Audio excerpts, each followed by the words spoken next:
A very good evening to you. Welcome to the West Ham Voice on a Monday night. I'm back. Well, I don't know how long for. No, I'll be back tonight, back next week as well, because I'm going to have another special guest on next week. And I've got a special guest on that's waiting in the background for me at the moment. So I'll bring him on in a moment. So I hope you're all doing well. I hope you've all been enjoying the summer. And I hope you've all been enjoying all the transfer stuff that's been happening. I mean, goodness me.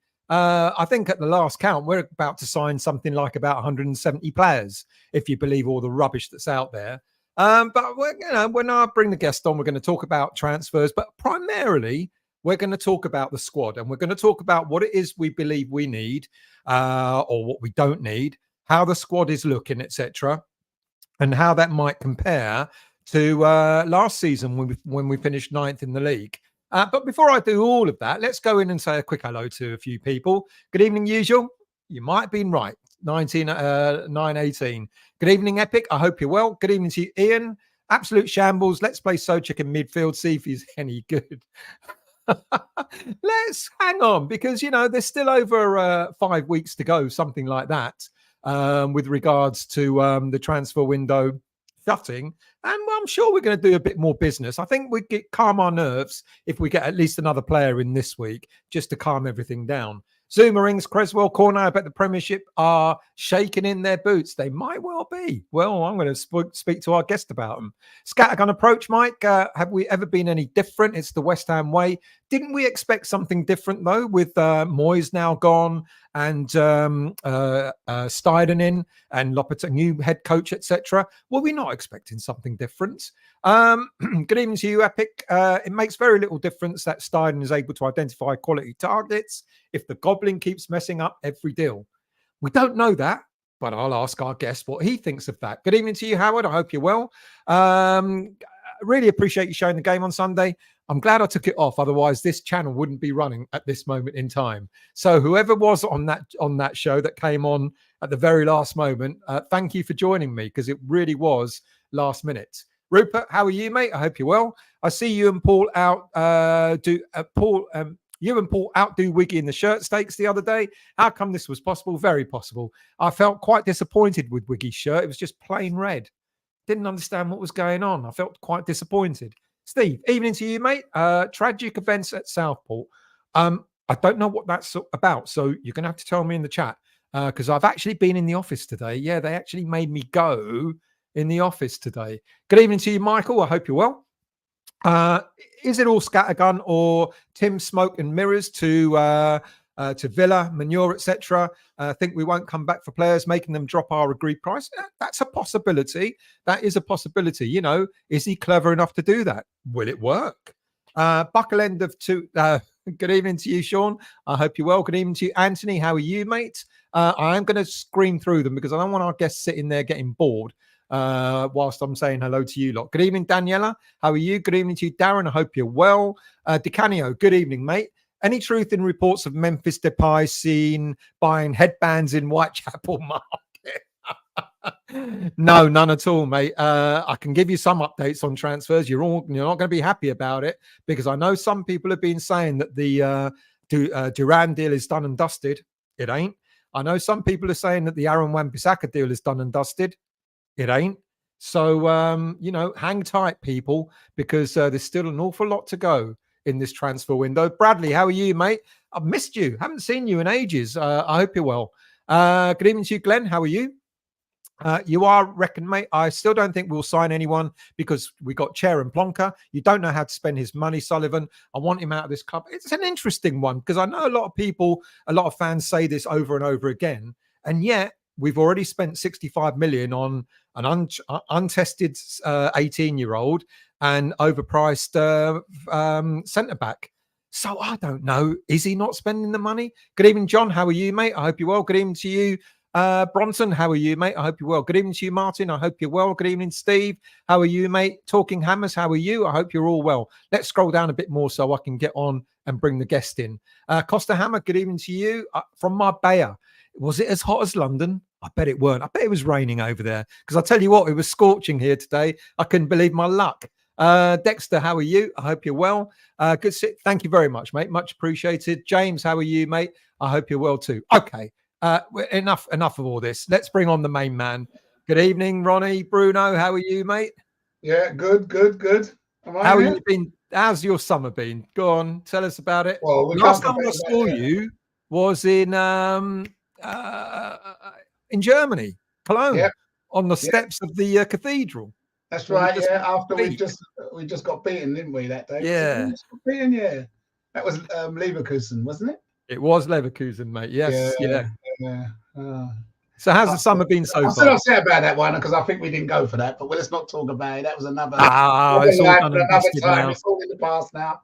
Yeah, we're moving forward now, mate. Forward. We're moving forward, of course. Yeah. Well, for people that may not know you, introduce yourself. Tell us who you are, what you do, your background at West Ham, etc. Well, I've been going West Ham since I was 12, I suppose. 12, yeah. And you're only 24 now. Yeah, I'm 63 now. I come from East Ham, Manor Park, local boy. Been going home and away, still go home and away. Yeah, I'm a fanatic. Yeah, we're all fanatics, aren't we? We all love West Ham, don't we? We are. We're mad, aren't we? We're mad. Bruno, so let's start from the very beginning in terms of Lopetegui coming in. Your thoughts, because there was a lot of chat, wasn't there, at the time when we knew Moyes was going, didn't we? We knew quite some time ago that he was, last man standing in a way. Even though Sean came on your show that day and said he was definitely getting a contract. Do you remember that? Yeah, I do remember that. Yeah, I do. Yeah, and now that he's gone, I mean, Lopetegui, your man. I mean, are you happy with that? Did you want somebody else? Was there anybody else? When they had Amaron, I thought, wow. Oh yeah. I was creaming my pants, to be honest with you, because I've seen like the football he plays and the players and what have you. I was thinking, yes, you and me. I got quite excited. And then when Lopetegui came in, and then I saw a lot of negative comments about him. Yeah. And I went and signed his petition to say, don't take him on. Oh, you didn't, did you? I did, yeah. Oh. I saw these and I thought, oh, no, not another Moyes. I've had a couple of seasons of it. As you know my beliefs in that football I had to watch. It was killing me, wasn't it? Yeah. Yeah. So I signed a petition. And then I went and looked at a couple of tactical things about how he played and how his philosophy was. And I thought, what did I sign that for? Yeah. Because immediately I looked at that and I thought, you know what? I like everything I see. I like the idea and I like the the way that he's going to play. And I think if he gets the right players in, we're in for a very exciting time. That's what I thought after that. And I thought, I actually thought, what an idiot! Why did you sign that for? Yeah. But this is it, because I mean, I think this is the thing, isn't it, Bruno? We get carried away a little bit, don't we? We kind of go with the flow and we hear one person say something negative, and all of a sudden we go, yeah, oh, that's got to be right, And I mean, yeah, of course. I think because we were all told that Amorim flew over, it looked like he was going to sign, etc. And then it was that disappointment of we haven't got Amorim, who next? And then Lopetegui was announced, and all of a sudden people went, but that's not Amorim. It didn't feel the same. And I'm like you, I kind of thought, okay, what's he like? And I did the same thing. I looked at the way he played his football, the style of football, etc. And I looked specifically at his first year in Seville. When he arrived, I mean, what's really interesting, and I'm surprised that we haven't done this, but then again, he did have Monchi as his director of football, who's now the director of football at Aston Villa. Yeah. They brought in, I can't remember the exact number, but I did a show about it. Players or something they brought in. They brought in loads of players. They brought in loads of players. Yeah. And that sort of thing, you think, oh my God, that's going to go nuts. And they finished in the Champions League and they won the Europa League and all that. And I started to get excited. I thought, oh, we're going to do the same. But we ain't, are we? No, we're not, unfortunately. But it doesn't mean that it's the end all of it. You with me? He's obviously been watching us. He knows what we need. I mean, even the fact that he put on Souček and Ward-Prowse, I'm sure he just put them on to prove a point to himself. I don't think they're in his plans. I think he put them on to So even I think he's a clever man. He knows what he's doing. And maybe he was even showing the people, that I need this. I need a midfielder. I need players. Yeah. So, I mean, but I think, I think if he's Our main problem for me at the moment is how long it takes him to get the players that we've stuck with to get into play the way that he wants them to play and he Yeah, needs them good to play. point. That's, you know, to get that philosophy. That's our major problem at the moment. Yeah. Yeah. It's our major problem isn't, to me, transfers not coming in. It's getting what's there accustomed and able to play how he wants them to play. And I think if that happens, then we can, you know, be a little bit happier. Yeah, that's a really good point, actually. I mean, let's go into the squad, because, like, you know, so far, I mean, I'm saying, and I am being a bit generous, I'm saying we've got 4 new faces, and we have, really, if you include Andy Irving in the mix. And when I think when we signed Guilherme, it was like a bit of a shape of things to come. You know, it's like, we've got a young lad from Brazil, only 18 years of age. We paid over 20 million for him. And I think all the fans started to think, this is what's going to happen. And then, of course, we went and got the complete opposite in Wes Foderingham. And everyone was like, well, that's really underwhelming. But I get that. You know, he's a homegrown player. You know, he's probably going to be third choice. Will he get much game time? Probably not. So, you know, for a cheap option, I get it. You fill the squad, and that's not a bad thing.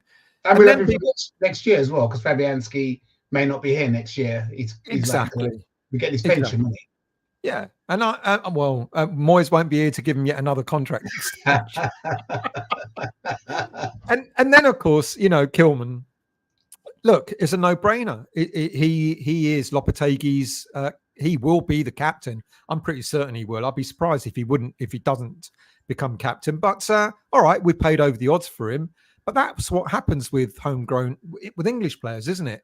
In the Premier League, you're going to end up paying a little bit more than you really want to. And it's been a bit of a mixed bag, isn't it? And then, of course, Andy Irving, who we kind of ignored when we bought him last year, because he went straight back out on loan to Klagenfurt. And I thought that would be the first and last we'd see of him. Are you disappointed? Are you surprised with what we've got so far? I mean, what's your feelings on what we've signed so far? I think we've just signed what we've been able to sign, to be honest with you. At the end of the day, I mean, we're going to be looking at signings. I don't think it's for the want of trying. I'm sure we've got a list of people, 2nd, 3rd, 4th, 5th, 6th people that we want. You with me? It's quite early. It's not early in the window, but it's earlier than what we're used to. We wouldn't be talking about this, yeah? We're linked to every Tom, Dick and Harry. So when you're linked to, we didn't get him, we didn't get him, we might not even have been in for them people. So, well, Bruno, this is exactly the point I always make. You know, when we hear about players and we hear like, we're in for so-and-so, and then all of a sudden Fulham go and sign him, and it's like, we've missed out. Well, you're spot on. We may never have been in for him in the first place. Yeah, and even remember, we got some tactical people who are probably playing games and what have you.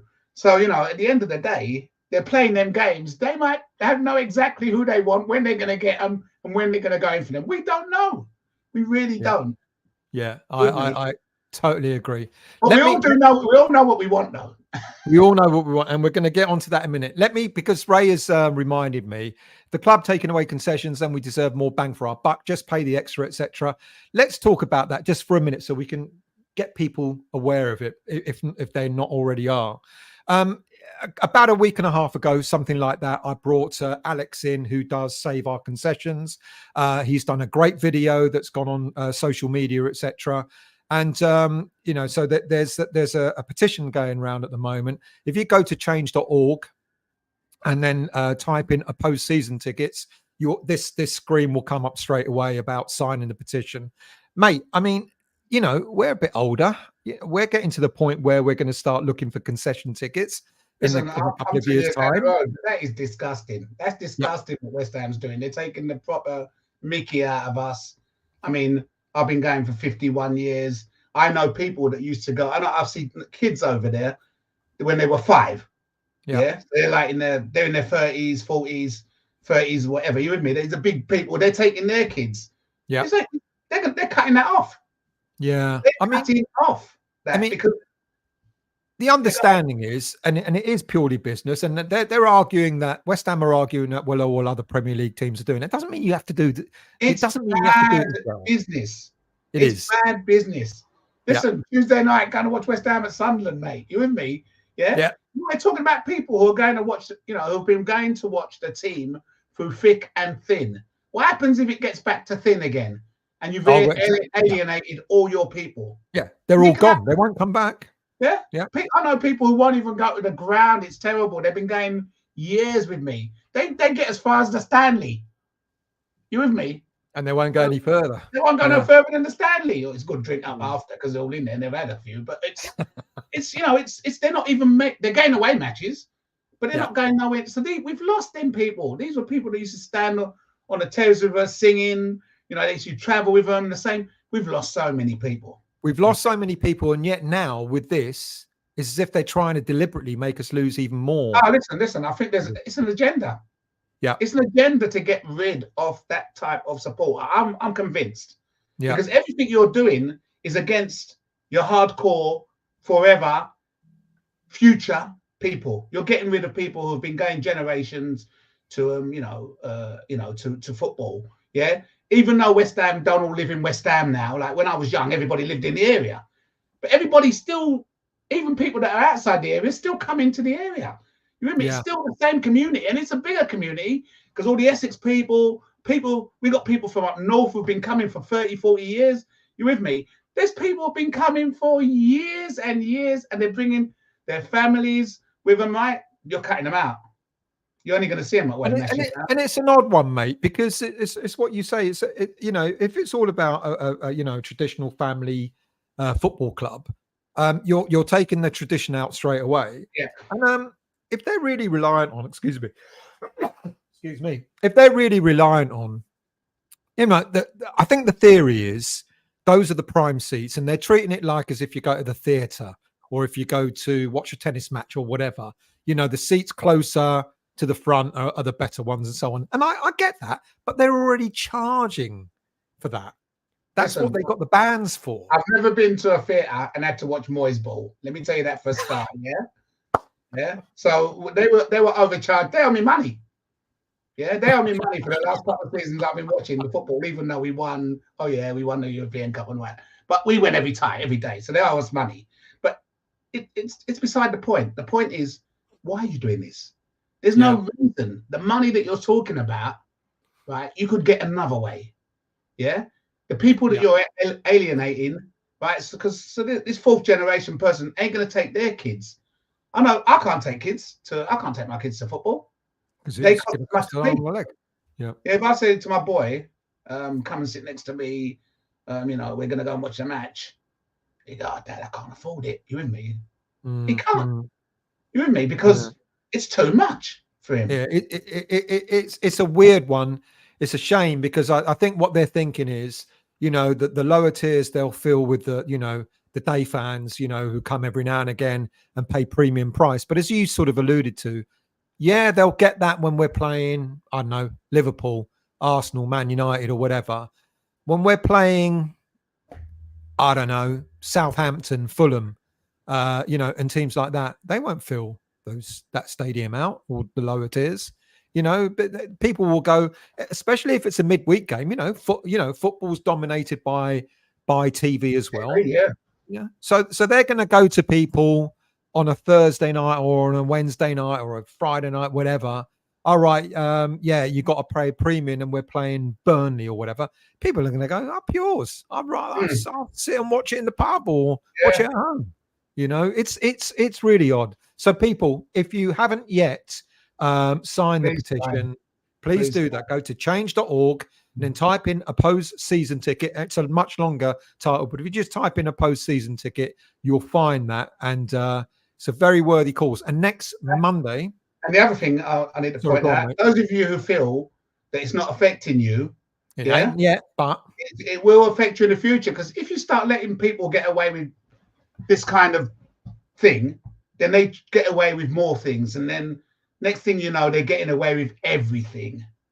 So you need to start putting a stamp down, making a stand against these things, and making sure you put your name down, whether it affects you or not, to make sure that it doesn't affect you when we're long and gone. Yeah, exactly. Totally agree. Right. Let's move on to the squad then. So let's kind of dissect the squad as we currently see it. Now, I've got a couple of different slides. This is what I believe will be our current, as it stands right now, with the players that we've got in. This is what I believe will be our starting 11. Do you have any alterations to that, or do you much? How much of that do you agree with? I actually had Zuma in there before, but based on the match I saw the other day, I think this is. I wouldn't have him in there. But if you look at that team, that is as good as a team that we finished 9th with. Yeah, I agree with that.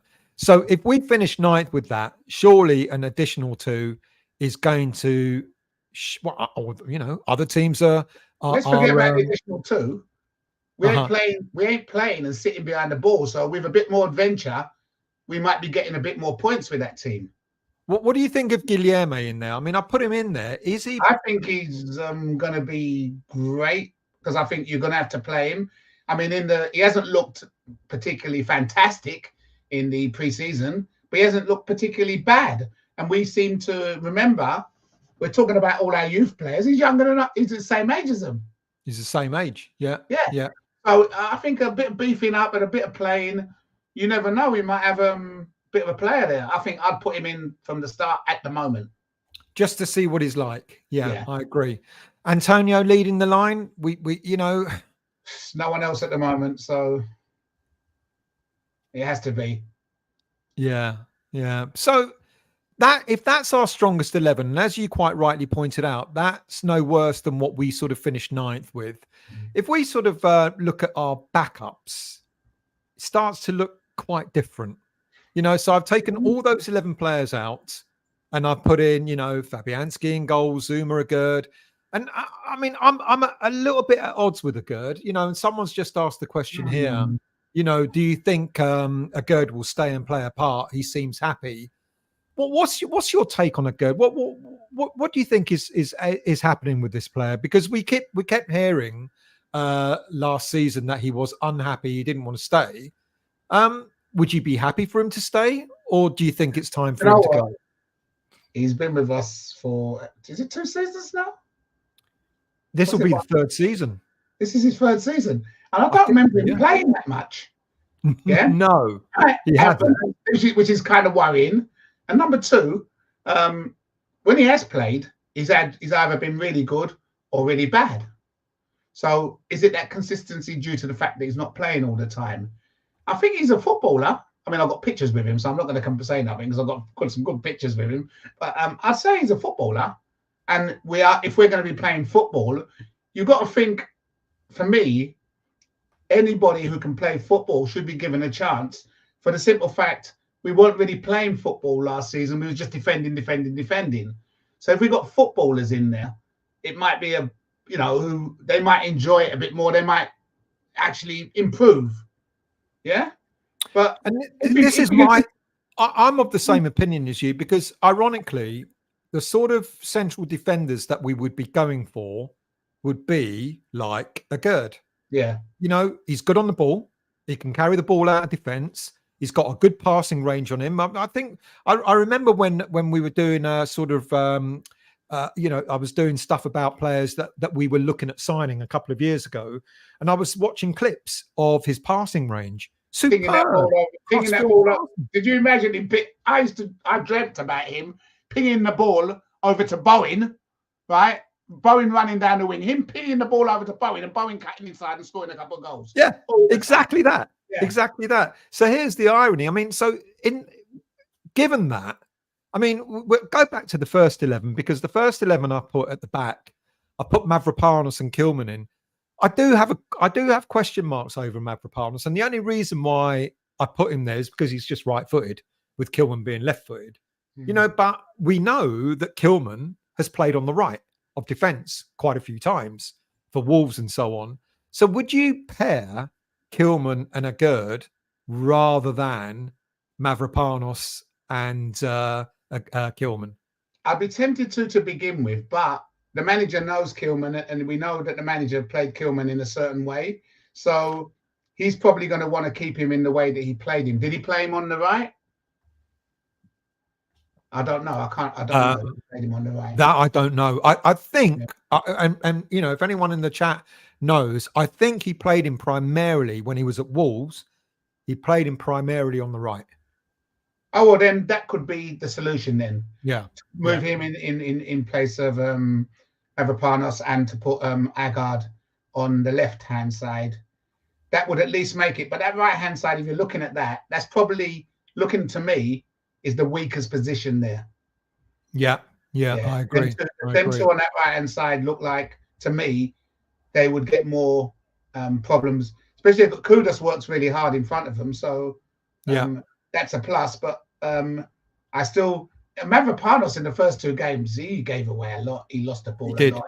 He did. So, if he can fix that, which I doubt it, because it's not nothing new. We've seen it before, haven't we? Yeah.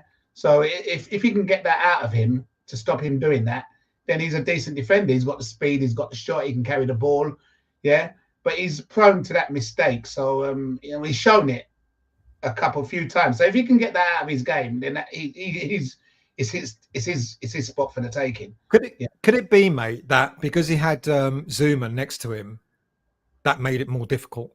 I mean, I don't want to throw everything at Zuma's fault, because we're going to talk about Zuma in a minute. Listen, for the way that we played under Moyes, Zuma was in the penalty area, defending the penalty area. Yeah. If you put him outside the penalty area and he has to run, people can run past him, they can run behind him. You with me? They can get across him. You with me? He's totally, I don't think, suited for this system. For the main system, if we're pressing, he's fine for the low block, but for anything mid block or high press, or even players carrying the ball out from defense and into the attack, I don't think he actually fits that system, because he's never going to get back in time. Yeah. He's a bit.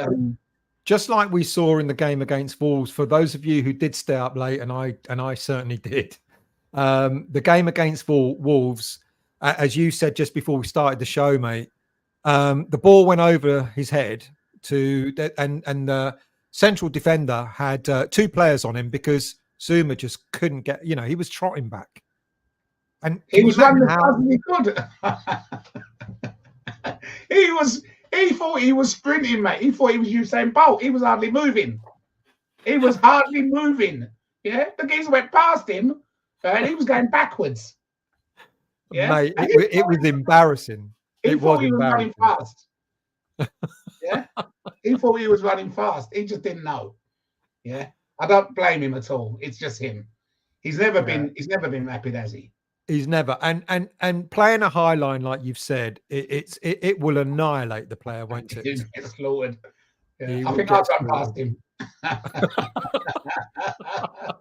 And I've had pictures with him, so I'm not going to say nothing bad about him either. Yeah. So okay, so that's the back. I mean, and then of course we've got the right back situation with we didn't keep Johnson. What do you make of that? Johnson wanted 60 grand a week. It's tragic. And then when Kevin Nolan goes on TalkSports and said the most underrated player we had was Johnson, like we didn't know. It's just, I don't even know what West Ham was playing at that, That's like, this is like the seat concession thing. You with me? That's what, to me, it's West Ham's version of their squad. How many players they let go? You with me? They was going to let Orford go. You with me? West Ham are just, it's crazy in there. You with me? I don't understand it. It's ununderstandable to me. And now, of course, given that we didn't want to give him 60 grand a week, there's talk about signing Wan-Bissaka, and he's on double the wages. Mind you, saying that, Wan-Bissaka is older, but he's decent as well. I actually think he's underrated for going forward. And I think he's a very good defender. Yeah, because I mean, I did a thing about him in this morning's show, and I talked about Wan-Bissaka being more of a solid defender rather than sort of a cavalier type of defender. And I think I might be wrong on that. He does get forward quite a bit, doesn't he? But he's just a bit more solid as a right back. Yes, he is. And I've seen some matches where Man United, where he's running across, he's the one who's attacking and giving the ball. Because Man United play a counter-attack, so he's always going to be like further back, isn't he? They play more of a counter. Believe it or not, they play more of a counter-attack. But when they have been on the front foot, if you notice, he does get quite high up. You with me? and he does carry the ball, and he does get back. He's got an engine on him. So at the end of the day, I think he's rounded wise. He's probably very good for what we're going to be doing, I think, anyway. Yeah, and we'll come to transfers in a minute, because when I started the show, I talked about certain transfers and what is or what isn't happening. So we'll park that for 1 minute, and let's just carry on with the squad, because we've then got, of course, I've done the backup team. We've then, of course, got the youngsters. If I can find the right, where is it? There it is. Now, there's a number of youngsters that are over in America with the squad who've been training with the squad already so far pre-season. And they're primarily Kalen Casey, centre-back, Ollie Skulls, who we kind of all been raving about as a left-back. He's recently come back from injury. Then 3 midfielders, George Earthy, Freddy Potts, and Lewis Orford. Now, I've got Kodua up front. I'm going to talk about Kodua in a minute. Then we've got Marshall and Kodua. Now, do you see, I mean, we know what was always said about David Moyes and not using the youth, etc. And my counter argument was always, look, if they're good enough, they'll get playing time. If they're not good enough, they won't make it. Mm. Now, we got George Earthy, who just broke through at the tail end of last season. Kalen Casey was given a sniff at first-team football right at the end. Callum Marshall was really highly thought of. You know, he signed his extended contract, and then he went out on loan to West Brom, but that didn't work out. And then an unsung hero for me, Ollie Skulls, I think, isn't quite there yet, even though I know a lot of people think he is. But an unsung hero for me is Kodua. Now, what Lopetegui has been doing in pre-season, he's been using Kodua as the right back, or he's experimented with him there. And I know Kodua, like, he's played as a right winger, but primarily he plays almost like a number 10, a midfielder, attacking midfielder, kind of a number 10 role, and on occasion a striker. I mean, I don't know if you know much about him, but do you think any of these young players under Lopetegui, given that we do have gaps in the squad, and I think, like you, I think we will sign players, but do you think any of the young players that we've got are going to break through this season? I doubt it. And will people be upset by that, though? People will be upset, yeah, and they should be rightly be upset. But at the end of the day, this season we got to get Europe, right? We are losing a lot of players because we didn't get Europe. That's why a lot of people ain't coming to us, because we got no Europe to offer them. We got 38 games to get as high as we can in the season. All right, these guys are only going to get cup matches, and when we're in the cup. Now, if you think about, we're going to have a decent team where we got 2 players in each position that's good enough, right? And we're going to sell a couple of these players that we're going to get that are good enough next season. These guys need to go out and they need to apply their trade, a minimum championship, right, with decent teams, or if not, send them to Austria, send them to Germany, send them abroad, and to let them, get themselves up to a next level, because they are close to a level, but I think they're going to be wasting. They need that game time. They need that competitive game time. They need game time. This is the interesting thing with Klagenfurt, where we brought Andy Irving from. Now, apparently, the reason why your friend of mine, Sean, said, the reason why we bought him is because we want to. Steiden is looking at doing like a partnership. You pair up with European teams, and I'm just wondering whether we might see 1 or 2 of these young players go on loan to the Austrian team, Klagenfurt, this coming season to get a bit of game time. That would make sense, wouldn't it? I think we need to send them, and I think we need to send them abroad. I actually do think we need to send them to a foreign league, because they know the English league, they know how it is. But the foreign teams tend to play the youngsters, give them a chance to get in if they're technically able. And this is another thing; they're going to become more technically. This is a good. All these guys here are technically very good. Yeah. Some of them could put some meat on them, yeah, because how they're going to deal with the physicality of the Premier League, yeah. I don't think they're going to get in. Look, for the simple fact that all of a sudden he's put Ward-Prowse and Souček into the midfield, and then I'm sure he knew before, because he must have watched West Ham enough times, and then he's decided, look, I've got to get a midfielder. All of a sudden we're linked with midfielders. Yeah, the day after Fofana. Yeah, who he was in for last year. Yeah.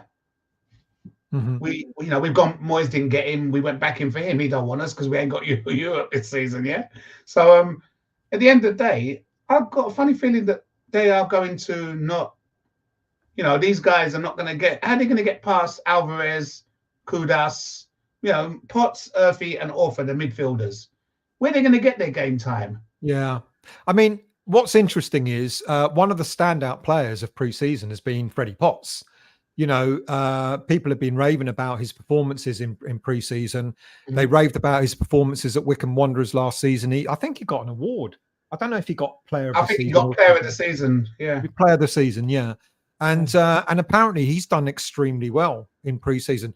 Can I just, I'm really distracted by this guy, so I'm going to have to nail it on the head. Darren Cockle, what happened to your announcement yesterday that the deal has been agreed with Duran? Don't talk until you know. Not this channel, mate. You got the completely wrong channel. I didn't announce it. If you watch my show this morning that I did, you'd know that I didn't talk about Duran. So if you want to go and moan at someone, go and moan at the right channel. Don't be moaning at my channel. Right. Sorry about that distraction. Potts himself, I mean, he had a standout season, like you said. He was man of the season, player of the season for Wycombe Wanderers. There's another player though that's been talked about quite a lot, and that's Lewis Orford. Now, Orford is very, very highly thought of, but I think he sits behind Potts in the pecking order. So if Potts is not likely to make it, no, let me rephrase. If Potts is not likely to make the first team this season, with the greatest of respect, there's not a lot of chance that Orford is he? They play similar roles. Listen, let's get something straight, yeah? Potts has been standout. And people are raving about Potts. And Potts' time will come. Yeah. Whether we can afford to have him with so many little games we've got, he's going to go stale because he's not going to play regularly. He got good because he played regularly. And let's remember, he was playing for Wycombe. Yeah? What league are Wycombe in? It's first. Division 1. Yeah. Division 1. Or whatever it is, yeah. So, it's not like he was playing in and out. He was top player there, yeah. But we ain't buying first division players, are we? Yeah, exactly. So, if you look on it in that logically, yes, he's great. Yes, he's played good. But is he going to get enough game time at West Ham? With our 38 matches plus whatever we get in the cup, not this season. We need to get these geezers out, get them to do some like some work. When I say work, get them to go and do get some game time behind them, and get them ready for next season when we're in the Champions League. When we're in the Champions League and we're going for the league and we're going for all the cups, yeah, that's what we need. Yeah. So I think this season. But what do you make? I mean, again, it's one of those things that we get carried away with, isn't it? Use the youngsters. I mean, there's a perfect opportunity right now, isn't there? Given that we do have gaps, to actually use the youngsters. But yeah, I think you're right. Look, Lopetegui's not here to use the youngsters. He wants to win things. I mean, I think for the first year, when I actually say it, I think I really believe it now that we could win a domestic trophy. We have to finish or win. We have to win a cup, or we have to finish in the top 6 this season, right? Because if we're saying we've got the players that we had last season and they played every Sunday and every Thursday and Moyes flogged them, it's going to be like a holiday for them players. You with me? Because they're going to be playing Saturday or Sunday. And then they've got the whole, they'll be biting their, we should be playing today. You with me? They're going to be they're going to be a lot more fresher. You with me? So It's going to be very hard once he gets his set team. I know he plays tactical, but unless he's got a role already for these players in his head, yeah, then I don't see how they're going to get the needed game time. Unless you say, okay, we're going to keep them around the first team. They're going to train with the first team. We're going to give them 20 minutes because we're winning games 2-0 and we're closing them up. So we're going to give them time. That's the other opportunity. Because I suppose you could get away with that because the players who are used to playing Sunday and Thursday only playing Monday. So I suppose you could take them off for 60 minutes, 50 minutes, 60 minutes if you're ahead and you're safe, and then give the youngsters a chance. So looking on it that way, then maybe that might be the way to go. Yeah, yeah. But we can't have it both ways, can we? We can't scream out that we need signings and then scream out that we need to use the youngsters. No, we have to do one or the others. Because listen, we're definitely, in my opinion, I don't see us keeping Souček. I just can't see it because I can't see. Maybe it's me, but I can't see how he would fit into that style. He's already proved he can't pass the ball. He's already proved he can't. He does a lot of running. Yeah. But if you can't technically pass the ball to anybody, what good are you going to be apart from getting in the box and doing a header or doing the shooting that he does? I don't see him fitting in the team if we're playing possession, because when we played possession in the past, even when we played block, he gave the ball away quite a lot. Yeah. So I can see him being replaced. But can you see him being replaced by any of the guys the youngsters that you spoke about?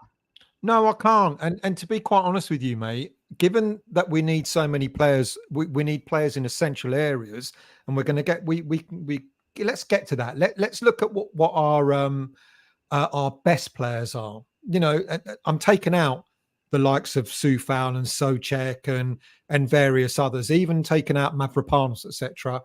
Let's first of all, would you agree that of the players that we've currently got, without any more signings at this moment in time, this is probably our best players? So we got Alpha Areola in goal. We've got Kilman at the back with Emerson. I'm putting Kudus in the middle there. I mean, he could play another position, but I'm putting Kudus, Alvarez, who's currently injured, Paqueta, and Bowen. And then for me, there are four positions in this transfer window that I still think we need to fill. Right back, another centre back, obviously a striker, and a left-sided attacking midfielder. Now, I've taken Guilherme out of that because he's unproven. So I'm saying impact sub. Sorry? Impact sub. Impact sub, exactly. Okay. So given that, you know, you're absolutely right with the youngsters. I mean, you've still got the best players on the pitch that are going to fill the midfield. And there certainly isn't a Souček in there or a James Ward-Prowse and players like that. I mean, we do need 4 players, don't we? Or I would say definitely. I would say definitely 3. Okay, go on. Give me the position. I'll tell you, definitely that right-hand side worries me. End of story, yeah? Okay. But whoever we've got there worries me. So I think definitely we need a right back. Yeah? Definitely we need... I'd leave the midfield. That midfield, I like that midfield, them three midfield. I think they've all got bite. One's got flair and can carry the ball. One can play a long pass. One can sweep up behind the others. That's my perfect midfield. Yeah, I wouldn't change that midfield at all. If we're going to have 3 in midfield, they are the 3 best. And that's why the youth ain't getting ahead of them. Okay? In the right-hand side, I would put... I would get a defender. Definitely, we need a right-hand side centre-back and a right-hand side right back. Definitely. And would this be therefore someone like Wan-Bissaka, who I said is a more solid kind of right back, would probably suit that kind of setup a bit more, wouldn't it? As long as you get another fast right centre back, it's got to be a fast right centre back because even though he gets up and down, and Wan-Bissaka can run. I saw him do this tackle where he was right behind and he ran, and he overtook everybody to make this tackle, and he does that.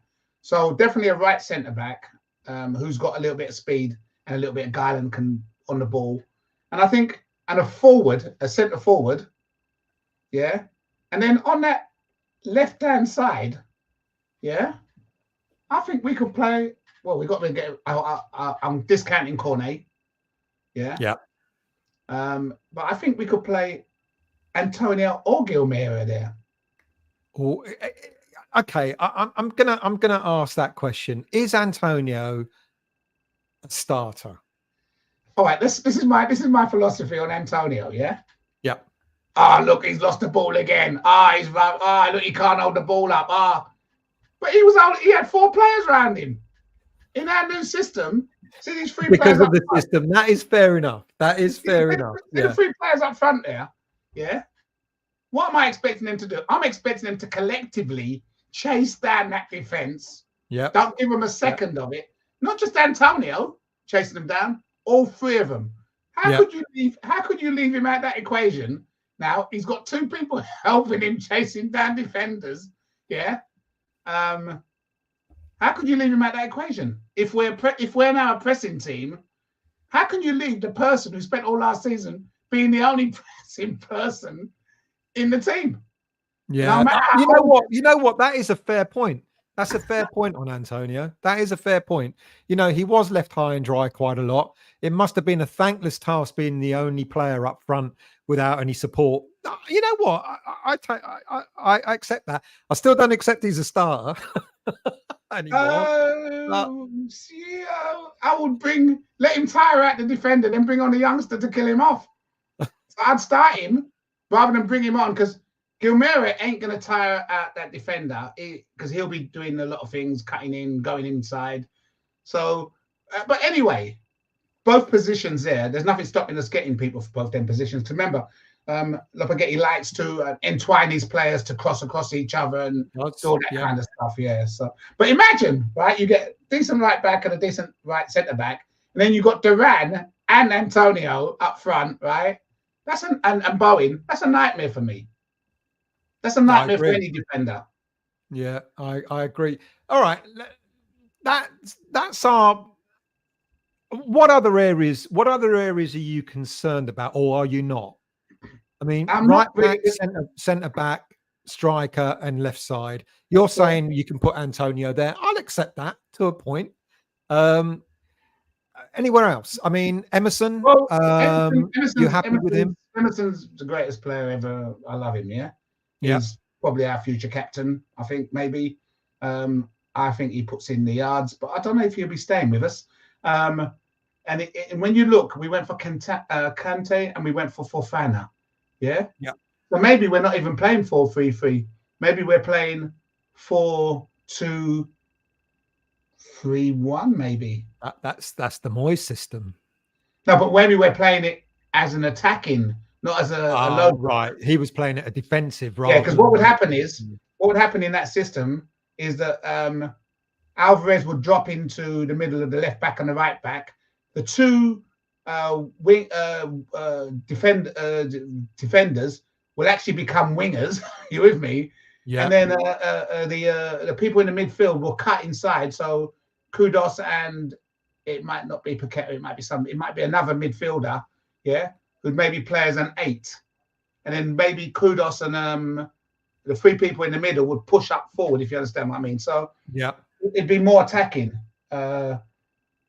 Yeah, because that's reliant on a very, very solid defense, and that's also reliant on because the other thing that Lopetegui does is, you're absolutely right. The fullbacks maraud forward, and in order to safeguard that, a player like Alvarez kind of just drops a little bit back, because if we lose the ball, then you've got a back 3.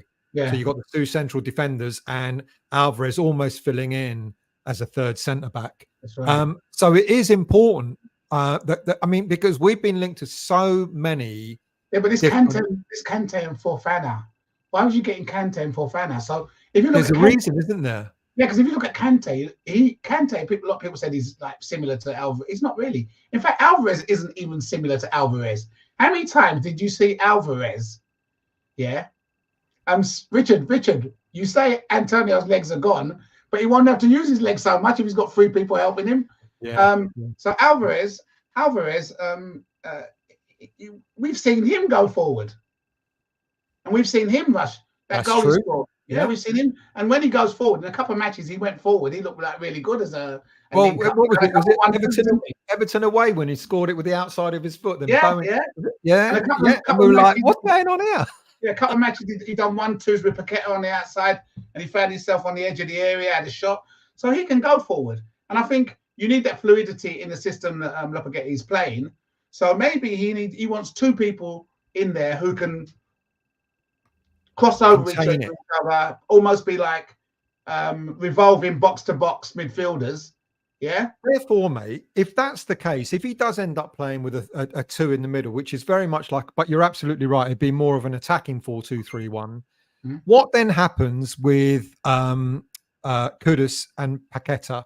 One of them is going to go and have to play out on the left-hand side, which we were all moaning about last season. No, not necessarily. Oh, go on then. Go on. He might play 4-2. Do you remember Pellegrini? Yeah. He played 4-2-2. Right? Oh, the 4-2-2. Yeah. So yeah. So if you've got that man dropping back, then that midfield becomes a 3. Yeah, and then you've got your 2 forwards, and then your 2 wing backs are running down the side. So you still got that shape. It all concerns, you play, well, Russell says he's more pivotal, but you can have 2 pivot. It's a double pivot system, isn't it? Yeah. So you'll have a 4 at the back, 2 holding midfielders, another 2 in. No, 2 box-to-box midfielders. 2 box-to-box midfielders. Yeah, sorry, yeah. They got support. And then you've got another 3. That's interesting. I don't know. But you're absolutely right. If he's gone for Kante and then he's gone for Fofana, there's one or two questions you've got to ask. Either, like you said, he's going to play 2 like Alvarez alongside one of those sorts of players, or Alvarez is going. I mean, we heard about Man United wanting him, but we know he's injured at the moment. So you can't. They want an injured player all day. So that's interesting. Getting 2 box-to-box players, one who can maraud forward and the other one who can sort of sit back and they take it inside. Do you remember when Souček first arrived? He and Declan used to do that. I don't know if you remember that. Souček used to look. Yes, I always remember when Souček was when we were on the attack. Souček would always look behind him just to make sure Rice was there, and then he'd go forward. And it sounds bloody hell. Are we talking about Moyes, or are we talking about? No, because this is a more fluid. This is a more fluid system. Because if you remember, you're gonna have triangles. You're gonna have triangles, aren't you? So you've got the triangle with the right back, the centre back, and the right-sided midfielder. Then you've got the triangle with the 3 midfielders. Then you've got a triangle with the left forward, the left wing, the left back who's going really forward, and the left midfield players. You've got a load of triangles, so a lot of people are interchanging, aren't they? Yeah, true. I was playing devil's advocate there a little bit. I know that. But it doesn't matter, right? I'll trust the manager in whatever he does, because we ain't going to say what he does, because he might be changing. He might be changing things in a match. Well, this is the interesting thing. Like, he's already said that, when he was asked about, what's your playing style going to be, et cetera, he more or less said, I'm going to play whatever's needed to win a game. Yeah. So if we're going to play, I don't know, whoever it might be, Man City away, he ain't going to go marauding forward. He's going to try. Of course, he's going to try and attack them. We've got the players, and I think he'll give the likes of Kudus and et cetera more opportunity to attack. But he's not stupid, is he? He's not going to go, I'll just open the door at the back and let you score 5 goals. The most important thing is that when we go to play them, they haven't got a week to work out how to play us, because they don't know how we're going to play. Yeah. That should work in our favour. Exactly. Yeah, because they can't say, all right, they're going to sit back, get the ball down the wings, cut inside, go on this player. They can't say that because they don't know how we're going to play. So they have to wait until the game of the day of the match, or they have to work out what maybe 3 or 4 ways we could play. But under Moyes, we played one way. So you only got to work out one way. You can train all week to beat that way. To counter that, exactly. So and that's exactly what Lopetegui said. He said, and Kudus, when he was interviewed, he said, this is, I'm playing the way I want to play, because, Lopetegui has probably told him, you got a free role, mate. You're out there. You go and do your thing. I'm not going to tell you how to go and attack, because you know how to attack. So already Kudus has got it in his head. This is different. This is going to be a very, very different scenario. We got to get Europe out. We lose them all if we don't. Well, this is it. We would, wouldn't we? But let's go on now. I mean, we've talked about the squad. We've looked at the sort of the areas that we think we need strengthening. Let's just kind of recap.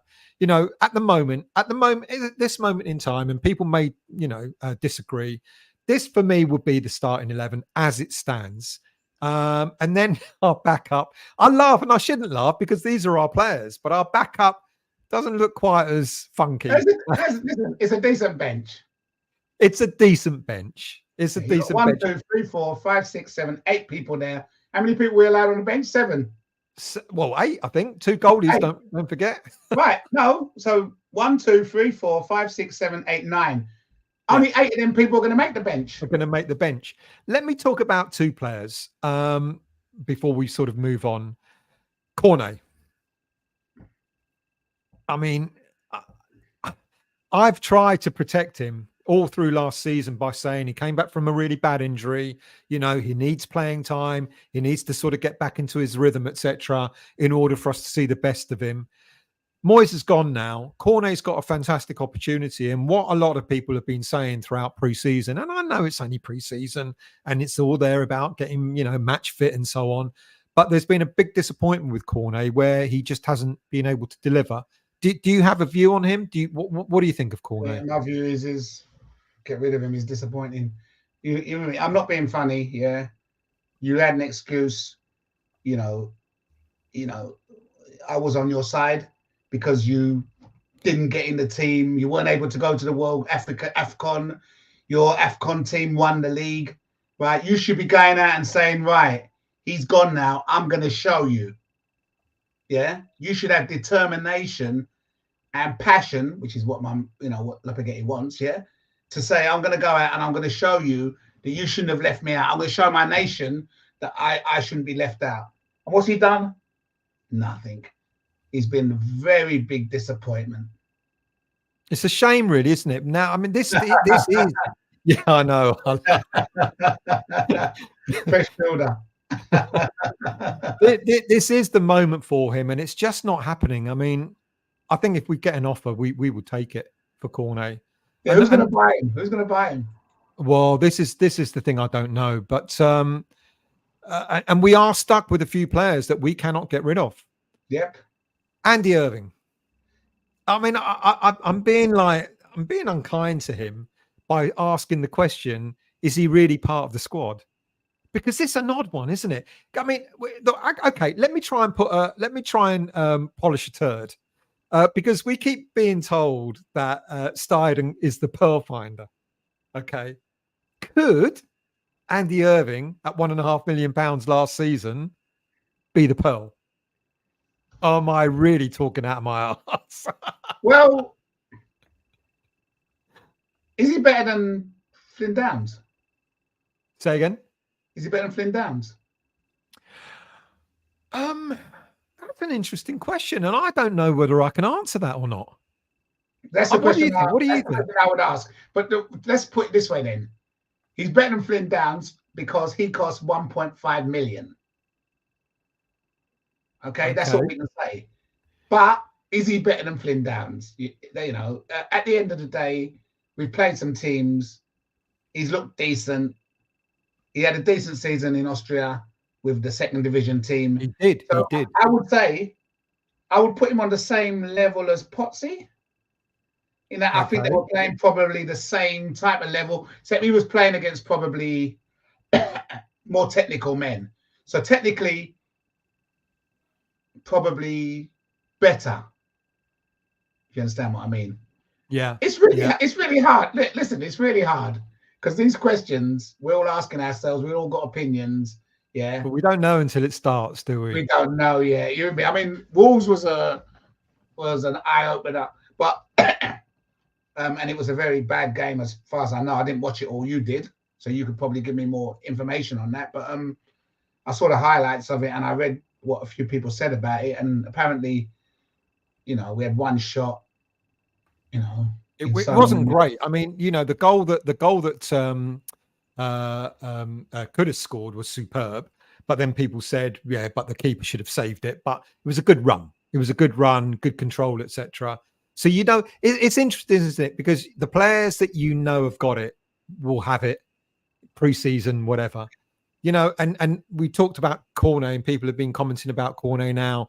And Irving, I mean, Irving has scored one and made one. You Yeah, know, in let's pre-season. put it this way with Irving, yeah? Irving's better than Cornet, right? And I'll tell you why. Cornet's been around the squad all the time. Yeah, everybody knows his strengths. He knows everybody's strengths. He went out there. He didn't look in any way. He got given chance. He didn't look in any way up for it. He didn't look like he should be in the squad. Yeah, Irving looks like he should be in the team for now. Yeah, Potts looks like he should be in the team for now. Yeah, for what we've played and the way we've been playing.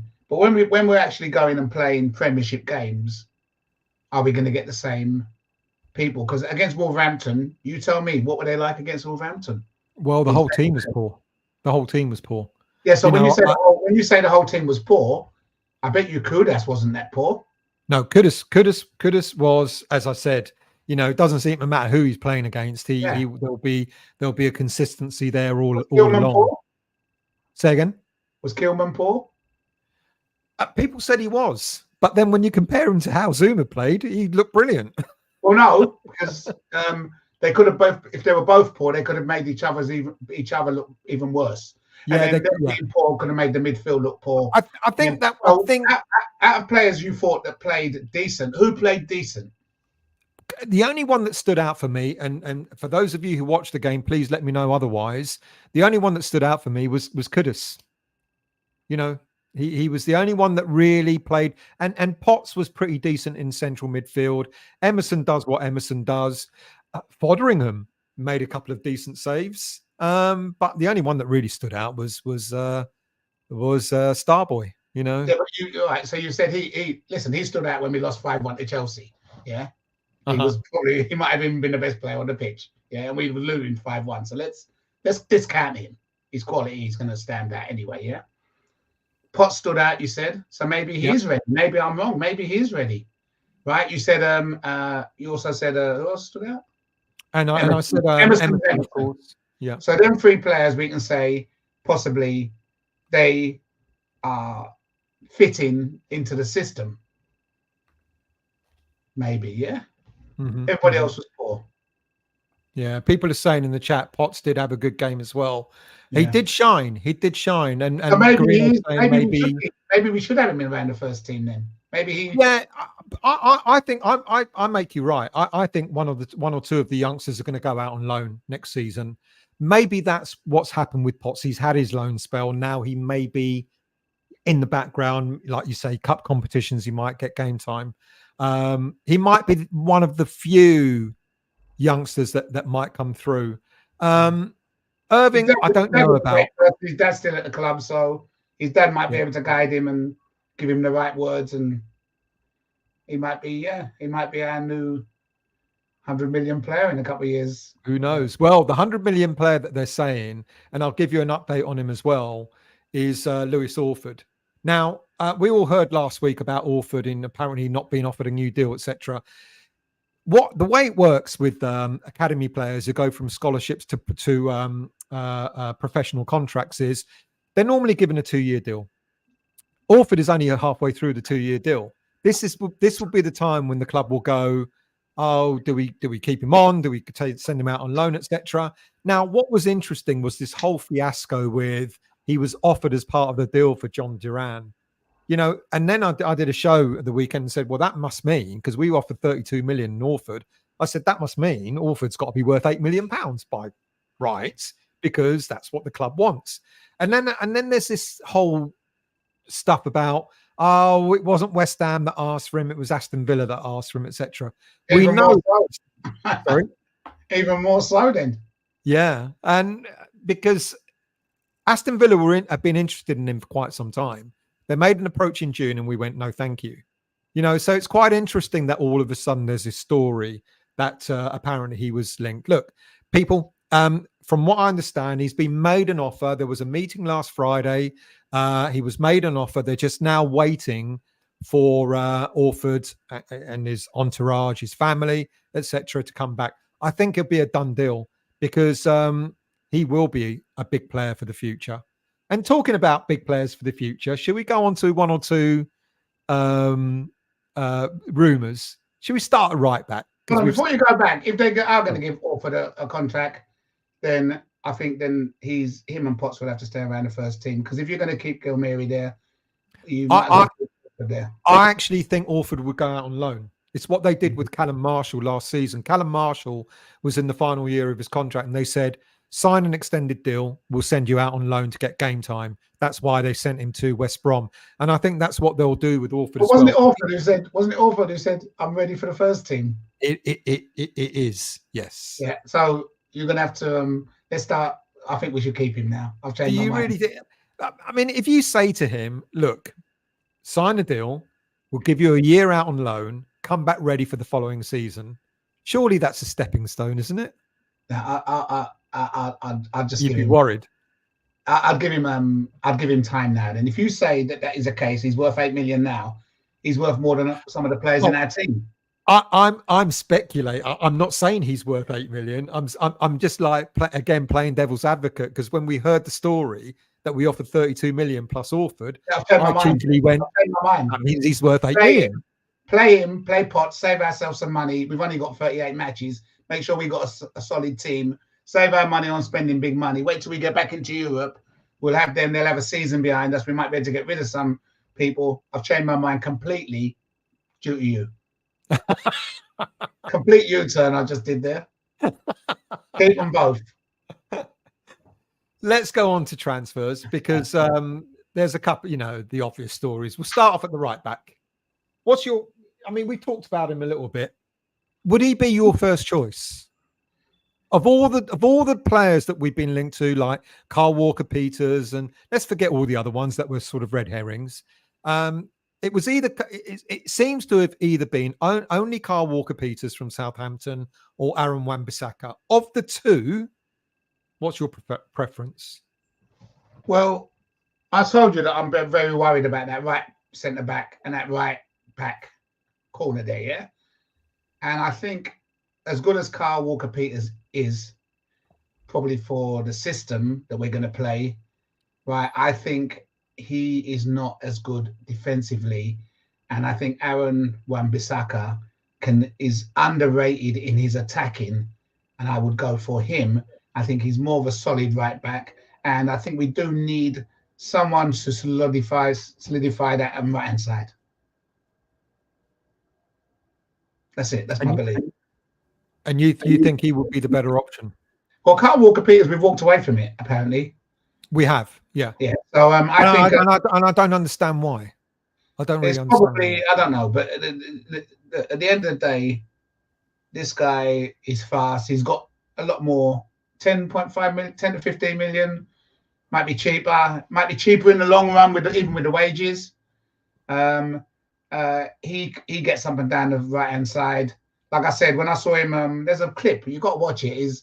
There's Man United, they get turned over and the guy's running. You see him coming, he's like a steam engine. He comes around, he does a tackle. Shouldn't even been able to tackle that. I remember thinking, wow, you with me? So, it's great. I think for him, if he comes to us, it's good for him to show Man United what they're missing, especially when we play them and beat them 3-0. Yeah. So it'd be good for him to, be able to, get there, get signed up, get in the team, get used to the system. I think he'll be fine in that system. Imagine, who you're going to have down that right-hand side? You're going to have him, Bowen, and then possibly, if you've got Kudos sitting in that midfield, that's your triangle. That's a lovely triangle, mate. That's quite mouth-watering, isn't it? That cuts. And if you've got a decent centre-back, yeah, you've got people that's quite defensive and attacking. Yeah. Every single one of them players can tackle and win the ball, and every single one of them players can attack. And that centre back will be the key, as long as it's not Zuma, yeah, because he ain't got the pace. So if you've got someone else who's running up to make the additional triangle, to make the triangle in front, then yeah, it'd be a great signing, I think.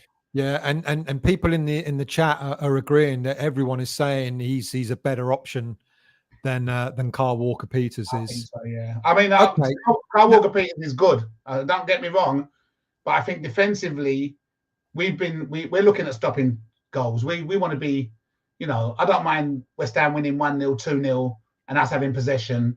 Yeah, and I think he's probably the better one to be in that kind of team. Yeah. Okay. Okay. You've convinced me on him now, because my concern of him is what I've got on that slide. He missed 21 games last season because of injury. You know, it's quite a lot. What injury? What kind of injury did he have? Well, the interesting thing is on transfer market, they tell you about one, they don't tell you about the other. One of them was a hamstring injury, and then the other one was an unknown injury. Oh, so dear. God knows what it would have been. If anybody knows, tell me in the chat, and I'll gladly. Worrying hamstring. Anyone can get a hamstring. Yeah. True. Well, we know we got hamstring United sometimes. maybe the other injury is because they brought him back too soon from the hamstring. Maybe they brought him back too soon. That is a big possibility. All right, we know we need centre backs. I'm not going to talk about this one. I did this one this morning, and when the more I read about him, the more I think, good grief, no. Logan Costa, apparently lack space. No good. You've got lack space. Is that? Move on. It's no good for us. We don't need that for that system. We've already got someone who lacks space.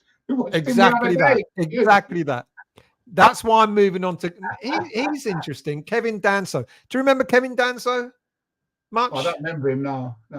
Because he played at Southampton, didn't do very well. He went to Augsburg in Germany. He's played in. He's an Austrian international. He played.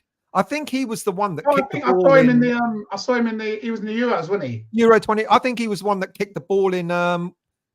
What's his name? Mbappe's face or something like that. You know when Mbappe broke his nose? Yeah. I think he got a ball in his face, didn't he? I think we should sign him just for that. Yeah, because when we play Real Madrid, Mbappe's going to want to go near him, isn't it? Yeah? When we beat Real Madrid 3-0 in the final, the Champions League, yeah, he'll have him in his pocket. Nah, seriously. Yeah, I mean, great aerial ability, physically strong, great speed, got me.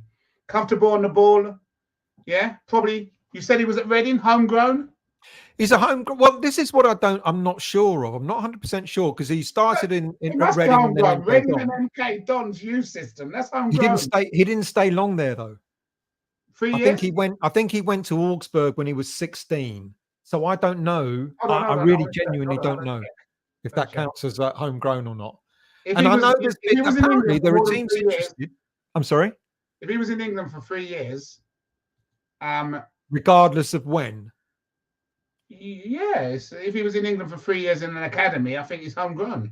Then he fits that bill as well. So we got that player. Apparently, we're interested as well. And then the player I'd like, because he's got Premier League experience. He's been discarded by Chelsea. Wasn't taken on their American tour. Again, another player that's had his fair share of injuries, and that for me is Chalobah from Chelsea. Do you know go on. I like him. Yeah, I do as well. I don't like his forehead, but apart from that, I like him. Yeah. I think he's a pretty decent centre back. Yeah, I think he's decent, and I've seen him play as a defender, right back as well, so he can come in as right back. Right. He's very good. He can play 3 at the back. So if we go to 3 at the back, so I think he'd be a very good utility. When I say utility, I'd say I think he'd be a very good player for us to get, in that we could play him in 1 or 2 of positions, and we could play him in 1 or 2 different formations, and he's homegrown. Exactly. And I think how much are they going to try and prize out? Well, this is the thing. They can't ask for a lot of money because they've discarded him. They've told him he hasn't gone out on the American tour. He's been told he's surplus to requirements. He's got a contract till 2027 with another year option on top of that. You know, they're going to try and fleece us. They'll try and go for 35 million. Wouldn't there be some Italian teams in for him last? Did he play for one of the Italian teams on loan? No, that's not. That's Tomori, who plays for AC Milan now. He came from Chelsea as well. What was it? Yeah, he came from Chelsea as well. One summer of the Italian teams after Chalobah last year. I've not heard of anyone being in for Chalobah as yet. Not as yet. But if it was my money, You know, I would say forget all these players from these European clubs that we don't know if they're going to hit the ground running or not. This is a proven player. Now, I know someone said it in the chat, you know, he's had his fair share of injuries, and he has. He missed something like 3/4 of last season with a thigh injury, but he came back strong. It's interesting. When I was in the office today, one of the guys there, he was a Chelsea fan, and I went, Chalobah, and he went, "Are you signing him?" And I went, "Well, I don't know. Apparently, we're interested." And he went, "You'll do well to get him." You know, they think really highly of him, even though he was out injured for quite some time. Yeah, I think he's had some decent seasons. I think I've seen him a couple of times and thought decent player. And as Darren said, he's an upgrade on Zuma. Well, that's not hard, is it? Yeah. At the moment, the new Zuma that we're getting now at the moment, I think a lot of people will be an upgrade on him, to be honest with you. Yeah, agreed. Yeah. Okay. Left-sided players. Now, you know, you kind of lose count. Here we go. You know, this is the one I don't think will happen. Any thoughts on Somerville? Is he the sort of player that I can't paying, oh God, all day long we'd have him. But I can't see us paying the kind of money that they want. And I think that money, you're saying 25 to 30, I think they'll be looking more to 40. I think I would have him all day long. But, you know, is he going to stunt the growth of some of our players coming? Well, this is an interesting one. You know, a player at that age, 22 years of age, in a position that we'd like to think like Guilherme may want to shine in, etc. You know, should we be spending that much money for a player in that position? Maybe not. Maybe not. We haven't got no one down that side, and we don't really want to get stuck with the point of putting Paqueta there again, because we need Paqueta in that central position. This is the thing. Who needs? I mean, I thought Guilherme. Even Guilherme, he's only going to be on that left-hand side, I think, for about 2 or 3 seasons, and then we're going to move him centre anyway, because he's got speed and he can carry the ball, so he won't be on the left-hand side all the time. Once he gets used to the league and he gets used to, you know, how we play, he will be moved. So at the end of the day, Somerville would be perfect, but I can't see us spending that amount of money. No, I can't. We've got the 2 positions. This is where Duran would have been good. Yeah, we'll come on to him in a minute. We'll come on to him. I was going to say, because he plays on the left. He can do. He plays across the front. Yeah. Next one up, because this one is an interesting one, because we've been linked to him throughout the whole of the summer transfer window. Jota Silva, he's played, you know, he's represented Portugal. I think he's played about 2 or 3 games in the Portuguese side. He wasn't part of their squad for Euros 2024 because I don't know if you've heard of him. They've got a really young, really decent player called Ronaldo, who's keeping him out of the squad. Young Ronaldo. In all seriousness, this is one that has been going on now. Apparently, the reason why we haven't made a bid for him is we're playing the long game. But he's another one. He's a young player, a bit older. But people are saying sign him. What do you think of when fans go, just sign him, pay the money? You know, you can't do that. One of the things that worries me about Jota, he's so cheap, and if he's so good, why is he so cheap? Why is he so cheap? Number one, and number two, I don't hear anyone else linked with him. No, this is it. This is the thing. No one else is linked to him. No one else. And let's be honest, we've got the Pearl diver. If he's a Pearl, he would have been in already. Yeah, he would have been in. That's absolutely true. I mean, I'm giving you a left field one here. As a young player, we were linked to him last summer. Jonathan Rowe. I don't know. Maybe it's me. I watched him in a couple of matches, and a couple of matches I saw him in. I thought, "God, he's a decent player." And a couple of matches I watched him, and I thought, "God, he's crap."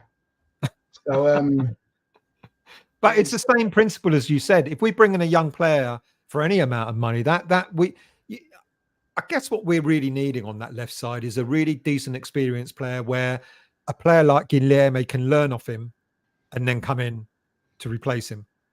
You're still after Zaha?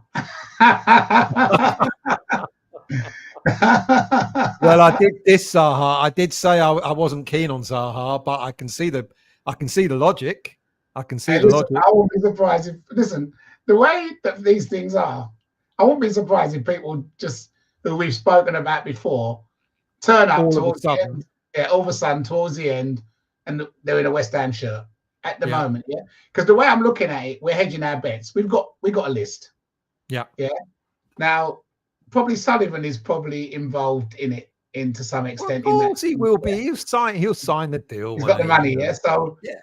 at the moment, I think what's happening is we've got this list. Tim's got all these people, and we're saying, okay, let's see who we can get out of this. Because listen, at the end of the day, we've got 38 matches. Yeah, we've got one match a week at the moment, unless we win the cup or win both cups, win the League Cup, win the FA Cup. Yeah, so we've got like 38 matches, and we've got to plan to win maybe 25 of their matches to get into Europe. To get into Europe, so we can't have two. We're gonna have. I think we're gonna have a consistent team when he gets his team, and we're gonna have consistent tactics where the teams might change slightly, but I don't think that we're going to be having the turnover of players that we think we're going to have. Because then if we don't make Europe, we're stuck with a load of players, and any player that's getting sold to us is being sold to us as we are going to get into Europe. We're going to be challenging for the Champions League in 2 years' time. Yeah. We're gonna win a European competition. We're gonna go for everything and win everything. I think that's the mentality that West Ham have got, and we should have as well. Yeah. Yeah, I agree. Yeah. Montana, it's a pre-season game. Yeah. Wolves turned over. We didn't have Paqueta. We didn't have Alvarez. Who else did we have? We didn't have Alfonso in goal. Who else did we have? Didn't have Bowen. Yeah. And they actually had their full squad out. Yeah, they had players out. They had their players there. I don't think they had. I don't think any Wolves players went on international duty, as far as I'm aware, unless there's some Portuguese. So they had a team out. You and me. So we can't judge. Palace, we don't know how good Palace. Chelsea got stuff 4-1 by Celtic. They got stuff 4-1. Aston Villa got stuff 4-1. Aston Villa got stuff 4-1. Pre-season don't mean anything. Yeah, we had a great pre-season. I remember we had a great pre-season one year, and we went down. Yeah, I thought we was going to win the league. What's his name? Grant. Avram Grant. Yeah. We thought we were going to win the league that season. Yeah. So we can't judge it a lot on pre-season. Let's finish off the final position. The latest player to be linked to us today is Brazilian from Corinthians, Yuri Alberto. I did ask Sean, does that mean we're going to go in for a double whammy with Wesley Gasova and Alberto for a combined total of around 30 million? And he didn't reply. So that means no. No. Right, let's get straight. Yuri Alberto, we've had a deal with him from last year. Right. We was going to buy him last year, weren't we? So we had a deal with him. I think we might have walked away from that deal, as far as I'm aware. Yeah, and I can't remember why, but I believe you're right. Yeah, and that same deal is on the table. So if we're going back into him, he already knows the deal. This would be a very quick one if it's going to be done, because he already knows the deal. The deal is done, and it's just be a question of getting him in to sign. Is he any good? 17 goals in 59 matches. Yeah. One every 3 in the Brazilian league. It's not good enough for the Premier League, is it? Possibly not. But mind you, he's 23 years old, so he's described. We don't need a player to develop. We need a player that can hit the ground running. Hold on, go back there. Who said great at scoring? Great at scoring is 3-1. Who put that in? Great at pressing, creating, and scoring. Yeah, well, I only pick it up from the scout reports that I don't listen. I don't read what I'm writing. I just put it in. It says, but great in team build-up play. So if you look at that great in team build-up play, yeah, then he's exactly what Lopetegui will want. And this is the thing. I did say this. Lopetegui, yes, he'll want a front man. He'll want a target man. But he doesn't rely just on his strikers to score goals. No. He wants them to link up, doesn't he? And maybe, just maybe, Alberto might be good in that respect. He himself may not get 20 goals a season, but if he's contributing towards the team scoring, then maybe. But we'll go from that extreme to Nicholas Füllkrug. He came up this morning, didn't he? He came up this morning, mate. Yeah. Go on. Go on. You tell me your thoughts. Well, I stopped when it said he's 31. Why are we buying a 31-year-old striker? Bang on. We've got a 34-year-old striker. Bang on. And someone said in the chat, if we're going for him, we might as well go for Zaha, who's also 31. Yeah. And if we're going for him, we might as well go for Tony. Well, I'm going to come on to him in a minute. Are you with me? So your thoughts on him? It's on silly, a very high salary. On a very high salary. He's on £99,000 a week. Listen, he'll come to the Premiership, 31 years old. What's that geezer who plays for Burnley and then went to Man United? What's his name? Oh, he played for Holland. Yeah, the poor guy. Yeah. Yeah, he played for Holland. Yeah. He was all right for Holland. He was all right for Holland. Shit for Man United. But ironically, Füllkrug was all right for Germany. He was coming on as an impact sub. But here is the thing. He's an impact sub. We can't afford to pay £100,000 a week for a 31-year-old as an impact sub. We can have Antonio as an impact sub. I'm sure he'll be an impact when everyone's knackered. Well, this is the thing. This is what people... It was about Workhorse is who you're thinking of, that went to Man United from Burnley. That's him. All right, let's move on to another. Man of the moment. Do you know what do we do? I really think that I want him now. Didn't want him at first, because we can't get him. Do. We can't get him. I want him now. I want him. I really want him. For the sake of it. I think you know what? I'd like him to come to us, play against Villa, and score 4 goals against them. You with me? Well, people are saying that Villa are holding back because they don't want him to play against them in our first game of the season. I can believe that. But I think, I don't know. He ain't a done deal, but I wouldn't be surprised if he came to us along the way, because it's just too much. You with me? Yeah. Are we going to walk away from this deal? You know what? I spoke to Sean earlier on in the evening, and he said to me, look, Aaron Wan-Bissaka is not a done deal. John Duran is not a done deal, but that doesn't mean that it's over. It doesn't mean that. I think Sean's explanation to me earlier on was we're gonna cool it down for the time being. I think what Villa are doing is Villa need the money. If Villa don't sell, they'll have problems with PSR at this time next year. Are you sure about that? Because they sold. They made some sales. They had a 45 million sale, a 50 million. But have you seen what they're buying? They're buying much more than they've sold at the moment. So they need to be careful. They need to be careful. But also, with Villa, they want to go out and buy João Felix, and he's apparently 40-50 million pounds. So they want to finance that as well. And I think West Ham. I think what Villa were hoping for, they were hoping for a bidding war, because Chelsea came in and apparently they went, no, too much for us. We can't afford this. But they got their own problems, haven't they? No one else at this moment in time is coming in for him. And I think Villa have been holding off to try and get another team to come in and bid for him. We're the only ones interested. So I think the Arabs are in for him particular, I believe. But he's not going to go at 20 years old. You ain't going to go to Saudi Arabia. It's nonsense. No, he doesn't want to go. Apparently, he's been offered a lucrative deal. He wants to come to West Ham, apparently. Well, you saw him do that, didn't you? Did you see? Yeah. Apparently, that was a Paul Ince moment, wasn't it? Yeah, that was a bit naughty. And listen, but it doesn't matter. I don't care. Because anyone who wants to come to West Ham, they've got me. Even they want to come to us for a little while and they want to prove themselves. Anyone who's got a chip on their shoulder wants to come to West Ham and wants to prove themselves. We've had them before. We know the outcome. Yeah, we do. Yeah. And he will be adored, won't he? If he starts banging in the goals. Yep. And he'll be going, fucking hell, what's this about? He won't know. He'll get that love, won't he? He will, because we like a bastard, don't we? He'll be a hammer, won't he? Yeah. So, you know. All right, I'm going to now play devil's advocate. John Duran or Ivan Toney?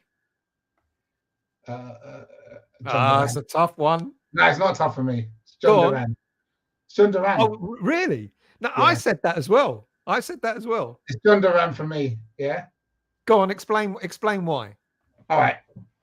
John Duran, if he comes and kills it at West Ham, yeah, it doesn't matter if he goes. Yeah. Yeah. Because if he goes, then we're going to get money for him. We know what we're going to get with Tony. Is Tony going to be fitting our system? Possibly yes. Right. Is Tony going to score goals? Possibly yes. Are we going to be paying millions and £1 million for Tony? Definitely yes. Nah. Duran for you. Duran for me. Duran for me. Just his age, his possibilities. Yeah. Tony could come to us and totally flop. You've got to take that into consideration as well. Yeah. In fact, let's be honest, would Tony come to us? This is the arrogance. He might think we're too small for him. Exactly my point. He's exactly see them guys for this season are saying, "Oh, I'm not going to West Ham. They ain't got Champions League football." I can understand that. Yeah. But I hope when we got Champions League football next season, we don't go back for them. I'm telling you. Yeah. I hope we don't go back for them because really, if you're coming to West Ham, I know it's this day and age, but you really want players who want to come. And that's why for me, I relish Duran because he'll play every week. Yeah. He'll start up front. Yeah. You know, there's no two ways about it. You know, when you go back to this team, let's go back to the current starting 11. Yeah. You might put Antonio out on the left. You might for Guilherme, but Duran is coming into that middle. He's going to be in that front three. Yeah. Yeah. And he's going to be playing around Kudus, Owen, Paqueta. Yeah. And even if you look at that front three and you take out and you say, okay, we said that's a decent team, even with the front three being as it is. Yeah. Now, if you take out Antonio or Guilherme and put in Duran, it's decent. So either one of them two is going to be subs. It's decent. It is decent, isn't it? It is. It's a salivating moment, isn't it? It's one of those where you go, "This is mouth watering." Yeah, it is. My problem is the right back and the right centre back. Yeah. If we get the striker in, it's the right back and the right centre back, which is going to be a problem. If we can get Duran, I'll be happy. Let me recap. So right back, we're saying we hope Wan-Bissaka will be the one. Wan-Bissaka for me, yeah. Yeah. For me, centre back, I'm hoping it's Chalobah. I don't know. Chalobah or Danson is fine for me. Yeah, one of those two. And then the strikers, left side. We haven't really picked a left-sided player, but what we're saying is if we get Duran in, then the left side fixes itself because we'll play Guilherme and or Antonio there.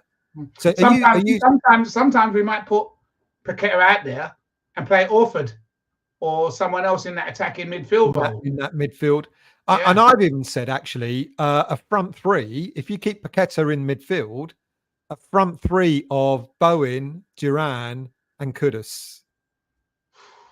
That they will fucking annihilate teams, wouldn't they? Oh, it'd be terrible. Terrible. And teams will be going, listen, they're going to be scared. And they're not even knowing how we're playing. We're fantasy football now, aren't we? Yeah. Because listen, we're not talking about what people got to realize when we get it right, when the manager gets it in place, we're not talking about all sitting back and watching the other team having the ball. We're talking about us having the ball. So we're talking about us having the ball and us getting it to them front three players and them having a chance to have a shot.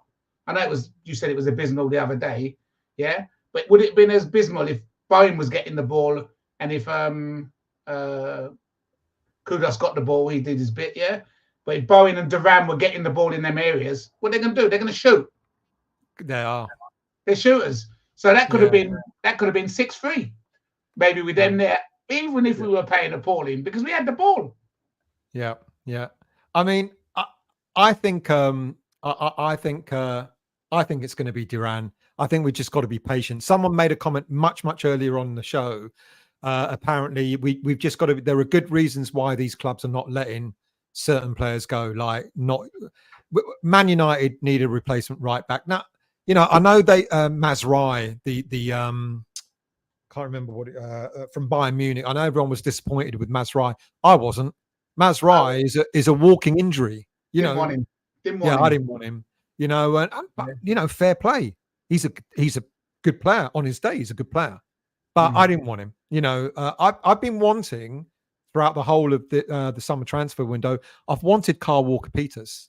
That's who I wanted. But now I'm getting more used to. All right, we pay the price. We pay the high wages for Aaron Wan-Bissaka. And get him in. Chalobah, a player that knows the Premier League. All right. Worries about injuries, but if he hits the ground running, another perfect player. And then, of course, getting Duran in, it could be this could end up being a very good thing. A very bad. Let me just ask you, and we'll finish off with this. We've kind of started talking about Steiden. Now, what I've been told, and I don't understand the logic for this, there must be a good reason. After the stateside tour, Steiden's staying out in America to continue doing business. Wow. Who the fuck knows what that means? Some Americans coming in. Yeah, something's going on out there. And that he's staying out there for a bit longer, apparently. Tim Steiden, we heard about him being the pearl diver and all that sort of stuff. Are you disappointed at the players that we've been linked to, given that he's got that reputation of finding, unearthing, players who aren't doing so well at clubs? And he brings them in and gives them a new lease of life, going and finding that, the young players for 5, 6, 10 million, and they become superstars, etc. Are you disappointed that's not happening? Or do you think this is such a different market, the Premier League, that he's had to change his approach? I think it's a bit early to make a decision on that, because we don't know what variables are stopping him doing what he needs to do. Yeah, he could be unearthing. It's like when last season he was looking at people like Fofana. Fofana was 15 million. He was looking at all these people, and Moyes didn't have them. This year we've gone back in for them people, and they're not the same prices. They're higher because they've had a season to prove themselves with the clubs that they end up going to. And they're looking for teams that are playing in Europe. And they're looking for teams that are playing in Europe, preferably the Champions League. So it's a different environment. But that's not to say that he hasn't got a list of other people. It's if the club, we've got our own youngsters. So if the club don't want to take chances on maybe some of the pearls that he's seen, then it's a club. But we don't know anything because, like you say, linked. Who's linking us to these players? Well, this is the other thing, mate. I think we're the victims of our own social media, because we want to believe every bloody story that's out there. Every transfer window, we get linked to hundreds and hundreds of players. Yeah. Do you remember us being linked to Alvarez and Mohamed Kudus? Not before, no. No, it's just like we went and got them. Yeah. So we don't know what's going to happen, do we? We could be talking in a couple of weeks' time, and Tim's gone out and bought 5 players that we never heard of. And they come in and they're better than what we've got in every department. Yeah, that is so true. We've got no idea. The only way you can measure a transfer window is after it's happened. Yeah. You and me. So, I mean, it's good for us to speculate. It's good for us to look. It's good for us to see players. It's good for us to get some news on some players, because there's some truth in some news. Yeah. But we don't know exactly what's happening until it's actually happened. And that's why it's like I'm always very careful. I know we had a chap on earlier that kept accusing me that I said Duran was a done deal, but I would never say the deal is done. Listen, even if you did, why was he getting upset in that? Yeah. You and me. Yeah. If I say something's a done deal because I believe it to be a done deal and it's not a done deal, so what? Yeah. What the test is, we've just looked at the team, and I'm not being funny. We've got a team there that finished 9th, and if we look at the team that we showed, it's slightly better than the one finished 9th. We can see that there's improvements needed in that team. Look, Thomas Souček may not fit in that team, in the subs bench even. So we might be getting rid of players. We might be selling players lastminute.com. We might be selling Thomas Souček. We might be selling James Ward-Prowse. That might let the youngsters in. Yeah, we might be buying 2 players or 1 player to replace them, say Fofana. And then we might be saying, oh, we'll play one of the youngsters, keeping Potts, or we don't know. Yeah, Cornet. We probably might get a couple quid for Cornet. Yeah, I think we're stuck with Zuma because I can't see anybody buying him. No, I can't. Agard, you haven't even got Agard in that team. Agard might be a mainstay in our team next season. So where is he? Have I not got him? Did I not got him on the bench? Yeah. Yeah, there he is. Yeah, I've got him on the bench. Yeah. So he might be a mainstay in our team next season. Yeah. Yeah. Aaron Cresswell just a backup. Yeah. I think he might get a couple of games. Yeah, just to, maybe in a free at the back.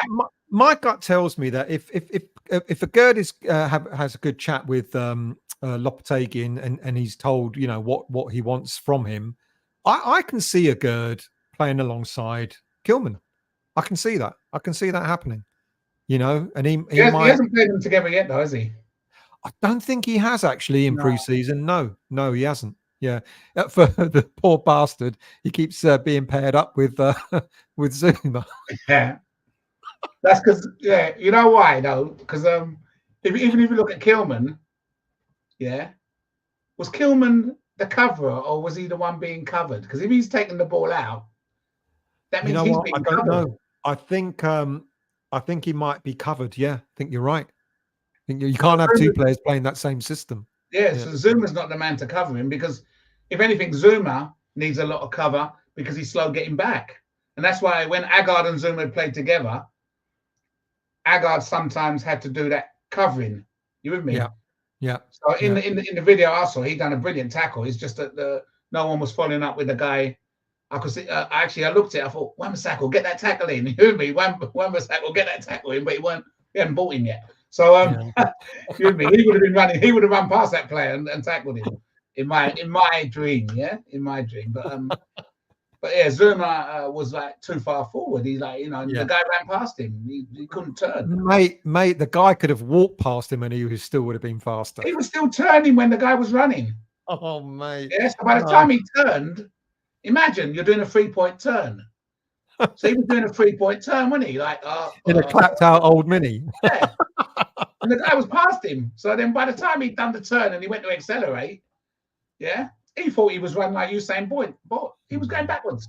Yeah, that's unfortunate. So that's why you need that right-hand side worries me because that needs fixing. And Kufal is not bad, but can you see Kufal running back to make that tackle? No, he doesn't have that pace either, does he? No, I can see him running back and fouling the geese and giving away a penalty. Yeah, giving away a free kick or a penalty. Yeah. So that for me, that side, they've got to do something fixing on that side. But the manager, that's his job. He needs to do that. And if he ain't doing that, we're here to criticize, as we always are, aren't we? So yeah, of course. And we are big critics, aren't we? West Ham. We're the worst. West Ham are the worst. People think that we're criticizing now. Yeah, you know that when John Lahr was winning matches, we were criticizing. Of course we were. People forget that though. People forget that era. We was having a moment. It's just now the moaning is amplified because it's everywhere and it's on social media and all that. It's everyone sees it. So, but and we can have a moan. We're paying customers. Well, we've got a right to moan. Apart from Wiggy when he sits next to me and he moans until I tell him to fuck off, but that side. We've got to be very careful because I think some of the moaners who are starting up some of the moans aren't even West Ham. I suspect. You reckon? Just to get it going? I've got a big suspicion of that. There's a load of non-West Ham people out there starting off, whatever they're starting off. I think there's a lot of them out there. Give me. Yeah, you might be right there, mate. Listen, Daniel said, best podcast so far with Ronnie. May your selections come true. Your views are infectious. I'm buzzing. Got to do it again. Absolutely, mate. It's been a while since I've had you on, and it is always a pleasure because when I see you, this guy, every time I see him, when I bump into him at a game where he's always fucking smiling, even if we've just been stuffed. It's like, I'm going for a drink. Listen. That's helped me out a lot. You with me? That's helped me out a lot. Yeah, down the pub after. This season, this season, I don't be expecting to drink so much. I'll still be having a drink in celebration. Mate, this is it. You know what? I've actually, the one thing I'm glad about not the season being over, I've actually stopped drinking for a while. Just the odd beer. I fucking lost weight, mate, because it was becoming. I'm a skinny bastard, and I've got this like I've swallowed 2 footballs. You know, yeah, I ain't getting rid of that. That can't go, mate. You with me? I've got to keep it there because my mate Gus has got twice that. And when I'm standing next to him, I look proper small. So I've got to keep a bit there. Yeah. Sorry about that, Gus. Yeah, mate. It's been an absolute pleasure again. Thank you, and can I have you on again soon if you fancy it? Yeah, you know, good banter. I've been trying to get Wardy on, but he couldn't come tonight because he's abroad. So I'm trying to get him on. That's a shame. Well, you know, another time it'd be lovely. And if people were wondering who Mark Wardy's talking about, so that'd be great. It'd be wonderful if he, you know, but I ain't paying him. No, it should be free. But I'll tell you what, you want to get Tony Hackett on? He's a laugh, yeah. Yeah, Hackett's a laugh. Well, you know, let's get linked up, and I'll be more than delighted because I think what, you know, my Monday shows during the season is all talking about all the weekly news, etc. But it doesn't have to be like that. I can break it up like this, and I'll probably start doing the Friday night shows as well to have it more this format, sort of have a bit of banter, a few beers, you know, on screen. You don't want me on when I've had the beers, mate. You don't want me on when I've had the beers. I think the audience might want that. It might get a bit X-rated. You see me on the beers. What are you talking about? Oh, mate, it's been an absolute pleasure. Thank you so much. Thank you for having me on. All right, mate. And I'll speak to you very soon. Definitely. Cheers, mate. Well, people, I hope you enjoyed that. I did try to star a few questions. So if you guys are still watching, do you think the Gerd will stay? I think there's a possibility if we don't get the players that we want, maybe he will. Talked about Cornet fan base, mentioning when players are up, get rid of him, about Cornet. Alvarez, you're absolutely right, Anthony. He'll miss the first month of the season, unfortunately. Darren Cockle still was going on about me, apparently saying that we signed John. Has anyone told him that it was actually a completely different channel to my one? James, even gents, do you need to be worried that Lopetegui may be thinking the same as he did before he jacked in? No, I think, you know, like we said with Bruno, I think we'll get the players that he needs in. Pretty certain of it. Danny, give Brentford 30 million. We go and get Tony. Well, Brentford unfortunately want near on 50, and we're not going to be paying that. And as we discussed with Bruno, I think we prefer to get Duran in because he'll become our new bastard. Anyway, that's it, people. Thank you so much for watching. Thank you so much. It's been great coming back on again, doing a Monday Night Live, and I'll be back again soon. I'll do a few updates, pre-recorded videos about transfers, and next Monday I'm going to have Paul Colborne on Bubbles to talk more about the whole issue with concessions, etc. And like I said, if you've yet to sign the petition, please go ahead and do so. Go to change.org and look up opposed season tickets.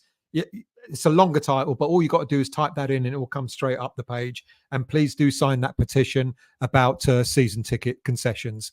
Thank you all for watching, and I'll be back very soon, and have a good week, and see you all soon.